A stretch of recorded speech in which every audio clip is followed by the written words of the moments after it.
বৈবাহিক সম্পর্কে টানাপোড়েন শুরু হয়েছে, অথবা দেখা গেছে টাকা পয়সা নিয়ে স্বামী স্ত্রীর মধ্যে ভুল বোঝাবুঝি হচ্ছে, বাবা মার সাথে ভুল বোঝাবুঝি হচ্ছে, আরেকজনের কাছ থেকে জোর করে টাকা নিয়ে হজ্জে যেতে হবে, উমরায় যেতে হবে। বৈবাহিক সম্পর্কে টানাপোড়েন শুরু হয়েছে, তারপরে আপনার বাচ্চা কাচ্চা নিয়ে ঝামেলা হচ্ছে, অথবা একেবারে বিচ্ছেদের পর্যায়ে চলে গেছে সাংসারিক জীবনটা, অথবা দেখা গেছে টাকা পয়সা নিয়ে স্বামী স্ত্রীর মধ্যে ভুল বোঝাবুঝি হচ্ছে, বাবা মার সাথে ভুল বোঝাবুঝি হচ্ছে। এরকম ক্ষেত্র যদি হয়, আপনি ওমরাতে এখানে কোনো ইফেক্ট পড়বে না, কিন্তু আপনি ওমরায় যেতে পারবেন।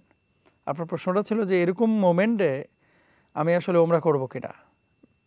তাহলে এরকম যদি সিচুয়েশন হয়, আপনার ওমরার নিয়তটা আপনি এরকম করেন যে আল্লাহ আপনার ঘরে গেলে তো আপনি দোয়া কবুল করেন।